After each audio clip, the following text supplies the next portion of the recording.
Eh bien, bonjour à tous, on se retrouve donc pour faire les prévisions saisonnières pour cet été 2023. Donc, les prévisions saisonnières pour info sont disponibles donc sur la page alertant, hein. Donc, n'hésitez pas à aller la voir d'ailleurs pour ceux qui ne l'ont pas encore vu. Et donc, on va faire un peu les prévisions saisonnières donc attendues donc pour cet été 2023. Alors on va commencer donc pour aller voir les prévisions saisonnières. Vous descendez soit tout en bas de la page pour voir la prévision, soit vous allez dans le menu hein, donc, et dans prévision, vous cliquez pas, hein, vous restez dessus et là il y a marqué prévision saisonnière. Donc vous allez voir dessus. Donc vous avez les prévisions saisonnières qui sont ici. Hein. Vous avez vu, on a mai, juin, juillet et août. Voilà, donc on va commencer déjà par mai. Hein. Donc on aura un mois de mai plutôt orageux et chaud. Hein. Il faut rappeler qu'on est encore en période de transition un peu avec l'été. Et donc on a quelques gouttes froides assez intéressantes qui pourront circuler sur le pays. Et donc par conséquent on aurait des dégradations habituelles. Hein, c'est-à-dire des dégradations sud-ouest, nord-est. Donc avec d'ailleurs voilà, un déficit sur la Bretagne et bien évidemment du côté de la Méditerranée, mais des valeurs comme en hausse du côté donc des régions centrales du pays en remontant jusque les Ardennes et pourquoi pas vers les Hauts-de-France et voilà toutes les régions centrales du sud-ouest jusqu'en allant du côté des régions de l'est, on retrouvera des périodes orageuses parfois assez actives. Au niveau des températures, on aurait les premières grosses températures pour voir les premières fortes chaleurs hein, attendues notamment pour fin mai, notamment du côté des régions de l'Est, hein, où on aurait une anomalie des températures de plus 2 degrés. Hein, donc c'est déjà pas mal pour un mois de mai.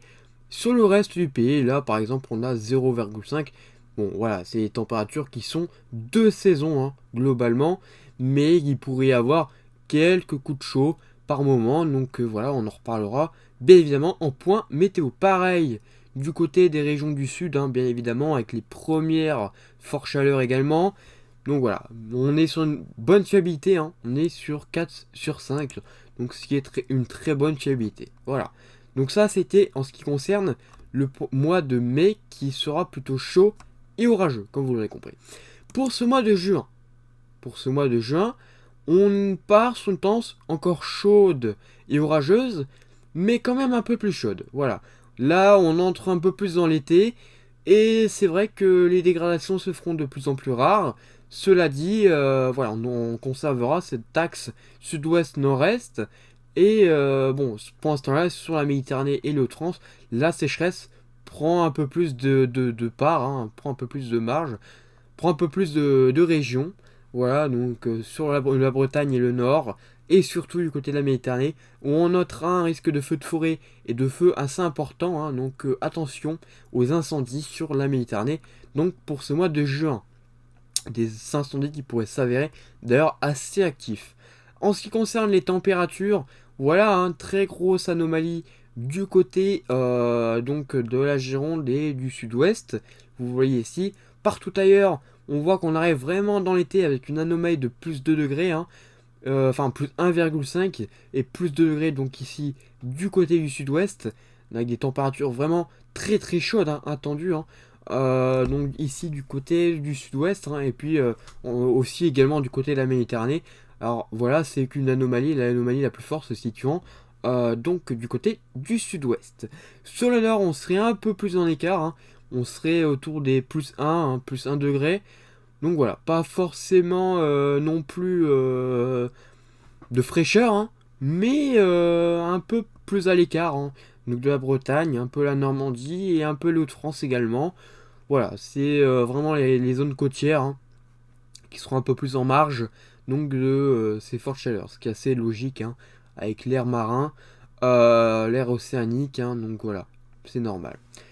Donc ça, c'est ce qui concerne juin. Alors pour juillet, là, évidemment, hein, on est dans le cœur de l'été. Donc là, on passe sur une tendance très chaude et très sec. Hein.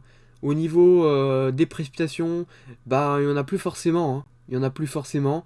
On est au cœur de l'été, donc Malgré quelques dégradations qui pourront peut-être s'avérer violentes, bon, on restera quand même sur un mois de juillet plutôt chaud et surtout sec, hein, du côté de la Méditerranée et de la Corse. Donc voilà, une tendance à plus, enfin en tout cas à moins 70 du côté de la Méditerranée, moins 50, moins 20 et moins 5 hein, du côté ici de la Bretagne et des régions centre. Tout simplement parce que on aurait un peu plus de dégradation orageuse qui pourrait circuler dans un contexte de gouttes froides. Donc voilà, il faudra surveiller. On pourrait avoir quelques bonnes dégradations quand même, mais la plupart du temps de ce mois de juillet, c'est surtout la chaleur et la sécheresse hein, qui va se mettre en place de manière assez forte. Hein. Donc il faudra vraiment surveiller au niveau de la sécheresse. En ce qui concerne les températures, et bien évidemment, ça s'envole au niveau des anomalies. Hein. Là, on est sur une anomalie maximale de plus 3 degrés. Donc c'est énorme. Hein. En ce qui concerne les régions du sud en général. Hein. Plus 2 ici du côté du sud et puis plus précisément plus 3. Voilà, hein, plus personne n'échappe donc pour ce mois de juillet aux fortes chaleurs. On voit qu'on est tous concernés par un risque d'ailleurs caniculaire, hein, surtout ici du côté des régions du sud, où on a un risque caniculaire vraiment très très fort. Hein. Et puis voilà, sur tout le reste, on voit que voilà, on est sur une anomalie de plus 1, 1,5, 1 ici par exemple du côté de Dunkerque, ou encore ici du côté du Cotentin. Vraiment, ce sera les seules zones où on sera un peu épargné. Mais tout en restant, bien évidemment, un peu hein, dans du contexte de forte chaleur. La fiabilité, comme vous voyez, est un peu plus en baisse. Hein. Elle est de 3 sur 5. Même si ça reste assez fiable, hein, on n'est pas non plus à 2 sur 5, on est à 3 sur 5. Donc ça reste assez fiable malgré tout donc pour cet été hein, et pour ce mois de juillet. Pour ce mois d'août, là c'est un peu plus complexe. On aurait le retour donc d'un temps plus agité. On va le voir, hein.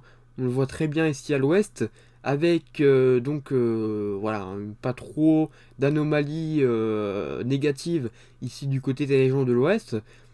On serait même sur une augmentation ici de plus 1 enfin une augmentation de plus 5% hein, ici du côté des régions de l'ouest. Hein. Au centre, voilà, on est entre les deux hein, finalement. Entre ici une anomalie de moins 20 hein, et ici une anomalie de moins 5. Mais par contre en Méditerranée, on conserve une anomalie de sécheresse et de précipitation assez forte. Hein. Donc là, au niveau des précipitations, ça va bien manquer encore une fois en Méditerranée, donc pour ce mois d'août, même si on aurait quelques dégradations également qui pourraient circuler. Donc ce mois d'août, vraiment, c'est pas trop fiable. Hein. Vous allez le voir juste après, on a une fiabilité de 2 sur 5. Donc voilà, c'est pas encore très fiable. Mais en ce qui concerne les températures, on voit que les températures baisseraient hein, progressivement. Ça serait la fin de l'été. Mais on conserverait des anomalies toujours positives du côté des régions de l'Est. Voilà. Donc on serait en transition avec l'automne. Voilà. Donc c'est ce qui en concerne donc ce mois d'août. Donc voilà. Toutes ces prévisions saisonnières sont à retrouver donc sur le site Alertant France. Hein, donc vous tapez Alertant et vous trouverez le site. Hein, et puis voilà, je vous donnerai le lien bien évidemment du site. Hein, il sera en description et en commentaire si vous voulez voir les prévisions saisonnières donc pour cet été. Voilà, on se retrouve pour de nouvelles prévisions saisonnières. Donc pour ce mois d'août, hein, fin août, on se retrouve pour une nouvelle prévision saisonnière pour parler de ce mois, enfin en tout cas de cette saison qui sera l'automne. Voilà, merci d'avoir suivi donc ce bulletin de prévision saisonnière et on se retrouve donc bientôt pour un nouveau point.